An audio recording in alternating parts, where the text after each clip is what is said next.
It has just been brought to my attention that a lot of you have no idea what Watergate actually was or think it was really boring, and that could not be farther from the truth. This story includes espionage, burglary, kidnapping, corruption at like the literal highest level. This story is wild. It's also so relevant to today, so I'm going to try to explain it in the simplest, most fun way I can. What a lot of people don't seem to realize is that history is like 90% tea with a little bit of spy stuff thrown in. So part of the reason people think it was boring is because it was so expansive. It involved like, I think 69 indictments and 48 convictions all together, but we're not going to get bogged down in all that. I'm going to give you like the fun stuff. Okay, so it's in 1972, Nixon is president, and one thing you should know about the guy is that the guy is sketch, okay? He is not a good dude. Like, the guy would literally weaponize government institutions against journalists if they reported on some of his buddies in a negative light. Also, the FBI was super sketch at the time, and I have plenty to say about them in this era. Like, I could go on for hours, but weirdly in this story, they're kind of the good guys. CIA, not so much. So Nixon is in his first term, and just like every other president before and after him, he's got a committee going, basically planning out his next campaign. CRP, Committee for Re-Election of the President, or CREEP. CREEP is staffed with a bunch of interesting people. A couple of former CIA guys, former FBI, all sorts. And because Nixon is in the White House at the time, there are also people on his actual staff that are part of these efforts. So basically, CREEP and a bunch of staffers in the White House come up with Operation Gemstone. Basically, it was a bunch of clandestine or illegal acts proposed to be used against the DNC. The whole thing is kind of wild, but I can go over that at another time. Among those plans is a plan to basically bug and spy on the DNC HQ, which at the time was set up at the Watergate complex. There were 2 break-ins staged to look like burglaries if they were caught. They rented a room at a Howard Johnson's across the street where one guy, former FBI, posted up to kind of keep an eye on things and then also like track the wiretaps. And they broke into the DNC headquarters and wiretapped a couple of phones and took photos of a bunch of documents. Even though the installation of these bugs was successful, a few weeks later they decided they had to go back in for repairs. During the operation, a couple of high-up CREEP guys who were basically running this whole thing were keeping in touch with each other and the burglars with secret microphones. Chapstick microphones were later found by the FBI in a White House safe belonging to one of them, which is actually pretty clever if you think about it. Okay, so late one night, security guard Frank Wills, he's a hero, so I'll use his name, is doing his rounds, and he notices that a bunch of doors have tape over the latches so they can be closed without locking. So he removes them, not thinking much of it. A little later, he's doing his rounds again, and he finds that a bunch of the doors have been re-taped.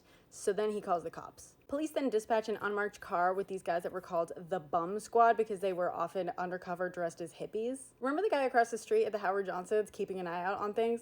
Well, unfortunately, he got distracted watching Attack of the Puppet People. So he didn't even realize that the cops had showed up and were investigating until it was too late. So 5 burglars were arrested and then indicted. And immediately the FBI is like, something's up. Because 2 of them had info for 2 super high up guys in Nixon's administration and CREEP in their address books, firstly. And Nixon basically immediately starts trying to stop their investigation into the funding of the burglary. Okay, this is where it gets wild, if that wasn't already wild. U.S. Attorney John Mitchell had recently stepped down to become like a chairman of CREEP. He was about to get in a whole lot of trouble, and he knew that his wife, Martha Mitchell, knew at least one of the burglars who had been arrested and was like all up in the news.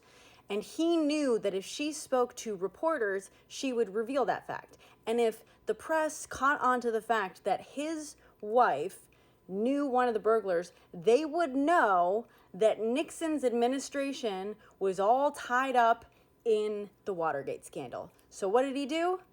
He had her kidnapped, because of course he did. So he instructs her security detail to not allow her to speak to the press at all. But Martha, hats off to her, is on the phone with a reporter telling her that she's going to leave her husband unless he steps down from CREEP when the line suddenly goes dead. Basically goes missing. Eventually she was tracked down by journalists like a week later at a Westchester country club looking visibly bruised, claiming that she had been held captive for a week in a California hotel room. She was under surveillance and sedated, everything. So some of the boring stuff is all the financial stuff they figured out, but long story short, the FBI finds that a check that was made out to CREEP, literally, for campaign donation, was signed and deposited into one of the bank accounts of one of the burglars. In the end, they figure out that all 5 burglars have either direct or indirect connections to CREEP, and that this is, in fact, a vast spying and sabotage plot on behalf of Nixon's campaign. And guess what? He wins again anyway. So anyway, we've got the crime and then the cover-up and then the cover-up of the cover-up.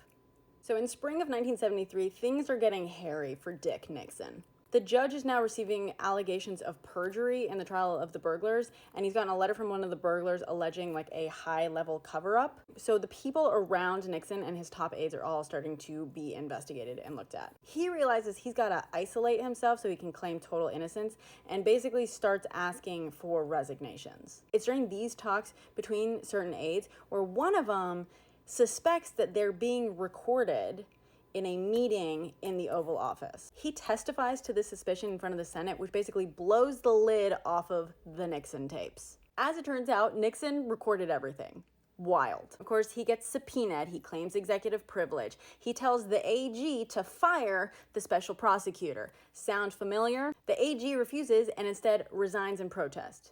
Nixon then turns to the deputy AG, asks him the same thing. He resigns in protest. He then looks around the entire department for someone who will step up and agree to fire the special prosecutor and just let Nixon off the hook. He finds that guy, and his name is Bork. Fitting. Everyone around Nixon gets indicted, and Nixon is secretly named as an unindicted co-conspirator because the DOJ basically claims that a president can't be criminally prosecuted until he steps down. Nixon is eventually forced to release the transcripts and then the tapes, and basically no one is on his side after that. In fact, when he announced this decision in a speech, people were like, like, bravo, he's doing the right thing, until they started reading the transcripts. Even his former allies in the media had, like, nothing good to say. They called him disgusting, evil, stupid.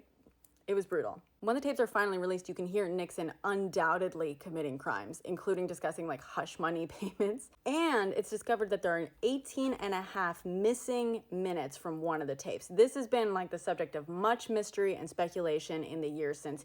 You've probably heard someone talk about it at some point. His secretary tried to take the blame, just like everyone else around him, and claims that she messed up with the recording. But analysis in 2003 showed that it was erased in several separate segments, at least 5, but up to 9. Basically, everyone's lying. Surprise, surprise. And considering how bad the content of the tapes that we did hear actually was, those missing 18 minutes really are a big deal, because like how bad could they be? Everything's spiraling towards impeachment of Nixon until finally the smoking tape is released. A previously unknown tape is released with recordings of Nixon just days after the Watergate break-in, where Nixon is talking about how the CIA can obstruct the FBI investigation. It proved that he was involved in the cover-up from the very beginning. He resigns within a week. In that last week, his aides that he had previously promised pardons to are like begging him, trying to secure those pardons.